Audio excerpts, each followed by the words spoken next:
guys, Nary here from Draken Gaming. Some of you know me on Twitter, the Gaming Dragon. Today I'm coming back at you another Let's Play episode of Remember the Flowers. So guys, let's go ahead and jump right back into it, shall we? Please sit back and enjoy for the next 18 minutes while I entertain you. Let's jump right in. Alarm saying you are up and let's go. Okay. You're telling me to forget about you, yet you keep telling me fairly personal experiences. That's pretty contradictory. Cooper looks conflicted for a moment. Like he's just realizing how flip-floppy he's been. I guess it's just because you're easy to talk to. More so than your friends? I don't have that many friends. I wonder why.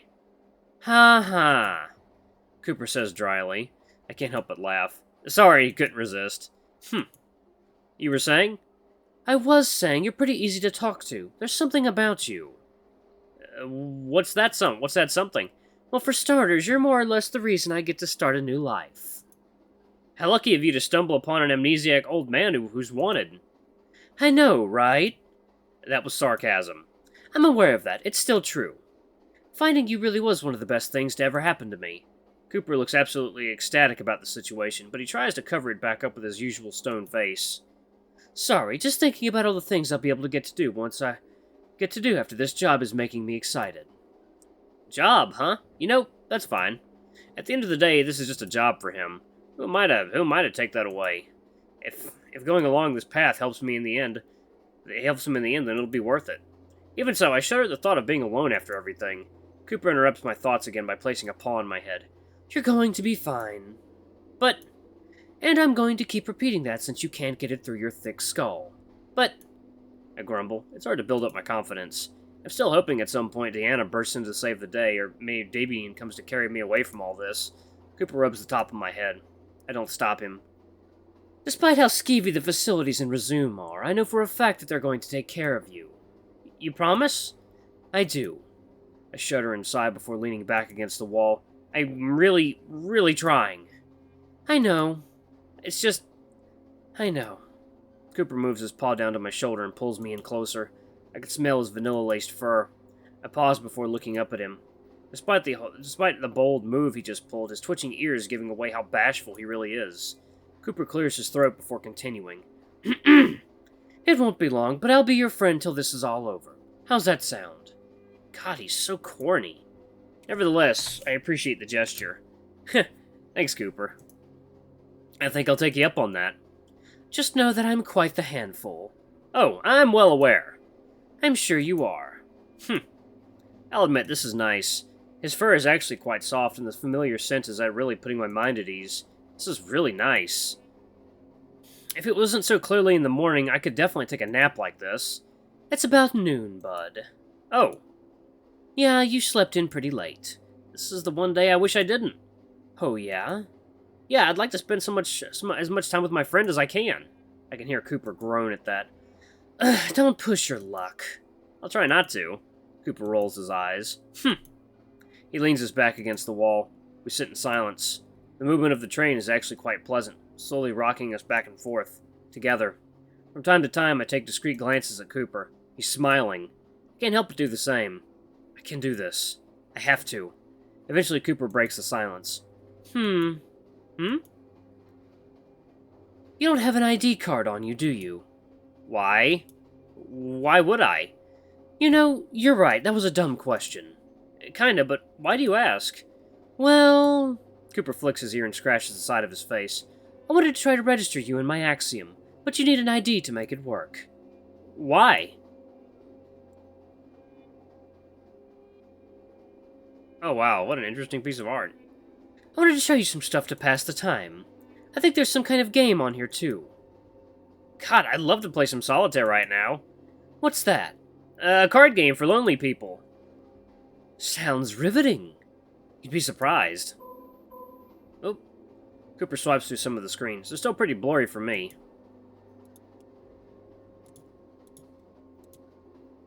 Yeah, no, I don't think I can. For how advanced the tech is, I'm surprised how limited it can be. What do you mean? Y'all have phones? Yeah, the Axiom has one built in. Sounds about right. Ours can't do the whole screen projecting thing, but they have a built-in camera and you don't need to, register in it. That doesn't sound very safe. I mean, I guess sometimes cyber attacks happen, but they weren't that common. Strange. What? Just thinking about your memories. The things you remember are so mundane. It's so important, yet the important events in your life are still blank. It's really annoying. I bet. Still, I guess it has its positives. I'm sure there are some memories not worth remembering. God knows I have some I wish I could forget. Like? Good attempt. Can't blame you for trying. No, I can't. Cooper chuckles before passing me some more food. Eat. You've got a long road ahead of you.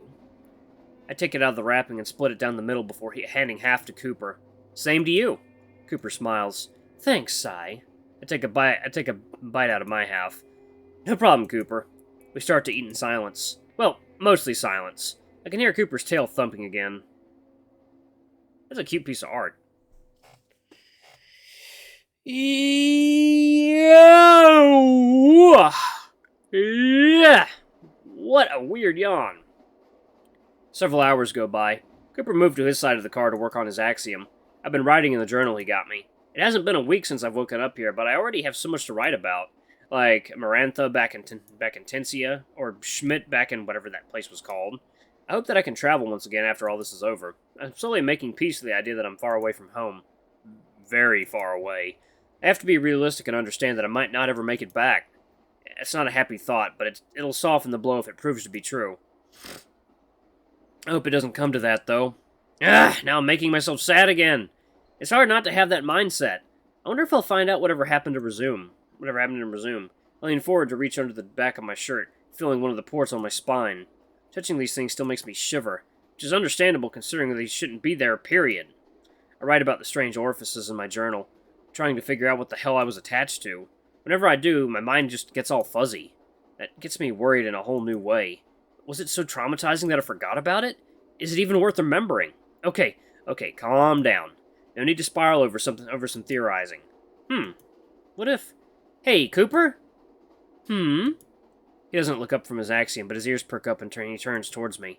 Can you look at something for me real quick? Cooper raises a brow before turning his head toward me. What? Let me just... I take off Cooper's jacket for a moment and then turn around so that I'm sitting with my back towards him. Do you have any idea what these are? I slowly lift up my shirt to give Cooper a clear view. I hear a quiet gasp, but I don't turn around. Cooper doesn't respond, so I have to. Pulling my shirt down, I look at him. He looks stunned, almost scared. Cooper?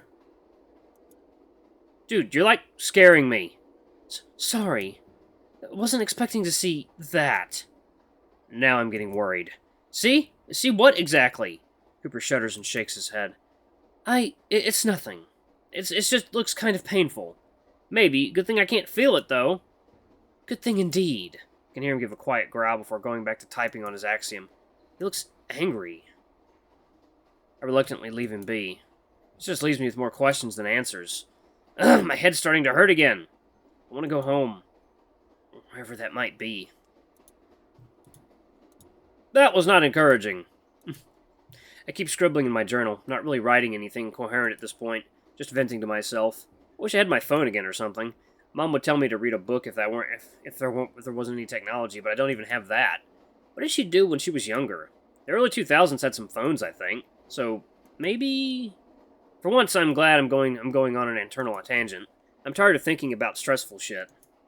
So tired that I think I'm going to take a nap.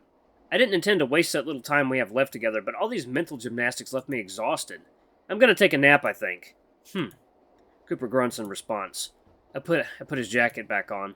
I'm pleasantly reminded of the vanilla scent. It's one of the last thoughts I have before I take an afternoon nap.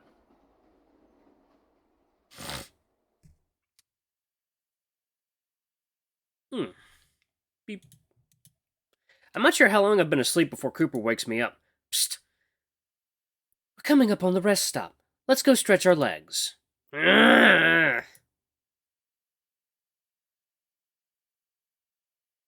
Sorry, I don't speak automatopoeia.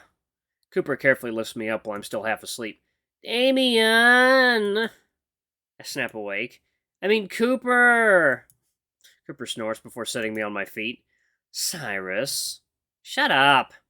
I didn't say anything. Yet. Cooper snickers. I use my hair to block some of my face. God, that is embarrassing. I shake the grogginess out of my head. What are we doing? The train stopped. It won't move for a while, so I thought we'd go and look around. Define a while. At least 30 minutes. It's usually an hour, but you were still sleeping, hence why I woke you up. I... I don't know if it's a good idea to leave. We'll be close by, so we'll be within sight. At least come and stretch your legs a bit. I'm glad you've been resting, but you should move around too. Mm-hmm. I'm not buying it. Is there another reason? Well...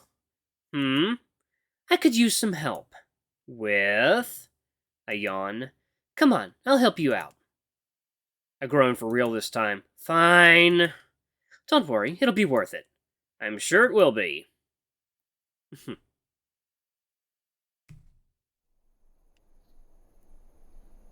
do we got? Oh, wow, fucking desert. I grumble as I let Cooper take me out of the car. Once again, he's right. He's being able to stretch and walk like this is quite nice. My bones are popping like usual, thankfully in a good way. I get the feeling Cooper wants help with something weird. Mainly because Cooper is looking at the ground whilst walking, like he's looking for something. What are you doing? He's pointing his snout to the ground, trying to find something with his nose. Hang on. I wonder if he's going to get on the ground and start sniffing. It's kind of funny to see a hardened mercenary sniff around like a drug dog. Although, to be fair, I hear they get paid a decent amount. In return for substance abuse therapy. Aha! I raise my eyebrows as Cooper dives his paws into the sand a dozen feet away from the train. He tears into it for about 10 seconds, shoveling sand out of the way. It's kind of impressive. I guess this is another thing dogs have the advantage in. I knew it! Cooper exclaims triumphantly as he pulls something out, letting it shine in the sun. It's small enough for him to hold between his fingers. I have to squint just to make out what it is from here. I think it's a chunk of some kind of rock. It's kind of reflective in the afternoon sun, but not dazzling. It has a bit of a blue tint to it, too, which reminds me of sapphire. I'll bite. What is it? Something worth at least 1,000 plumes. What? That little thing? What? Is it a gemstone? Better. Cooper walks over with a bit of pep in his step before proudly showing me the fruits of his labor. This is a celestial fragment. Oh, so a chunk of a meteorite? Or if you want to be less pretentious, a lodestar. Ah. Uh-huh. And? I'm glad you asked. Where do stars come from? I don't think they come from anywhere, they're just there. Okay, smartass, where are stars usually? Space? Look at you. I roll my eyes. Can you just get to the point? Alright. Cooper huffs. I can hear his ego deflate. Almost. Long story short, this is a piece of one of the 7 stars. Oh. Wait, like, what? You heard right. I told you they tried blowing them up. This one went all over the place. Cooper points to the ground where he dug it up from. See that in the sand? That's bits of glass from when this piece crash-landed. Cooper, that's several feet away. No, I can't see it. Okay then, just take my word for it. Ah! So what about it? Cooper places it in my good hand so I can get a better look. It's way more pretty up close. It definitely reminds me of an unrefined gemstone. Just cut it around a bit and you'd have a dark blue sapphire. This is a piece of the end of the world. So why is it worth so much? If it were up to me, I'd say something that started the apocalypse would be worth less than dirt. I hand it back to Cooper. He slides on his axiom to digitize it. From what I gathered, that's kind of what it was like back in the day. Most stayed away from the crash sites for good reason. Then about a century ago, with the remnants of the technology we had, people were able to mine a lot of the chunks. Cooper slides away from the axiom screen, letting me see the mechanism up close. Lodestars are what power most of our technology now. Whoa! For the first time, I really look at the axiom. It's still mind-boggling that something so sleek and compact is capable of all that. For the most part, there's not much left of the 7 stars, at least not around here. Still, you can get lucky and find a fragment or two. I see. That'd certainly be an interesting way to live, just going treasure hunting for the stuff. Interesting is a good word. It's annoying to sell it, though. Gotta go through a bunch of legal mumbo-jumbo with the government. It's almost not even worth doing. Almost is another good word. Cooper gives me a thumbs up. That it is. Well, we got some time to kill. Want to help me find some? Sure, as long as we don't miss the train when it leaves. We've got plenty of time. That thing doesn't just start and bolt off. It's gotta take some time to rev up. I'd say we have at least 20 minutes or so. I'll hold you to that. That's the spirit. Someone's excited to make some extra cash. Well, yeah, it's money. Always, Cooper exclaims with optimism. Shh! What if they hear us? They don't even know we're here. It's fine. Let's hope you're right.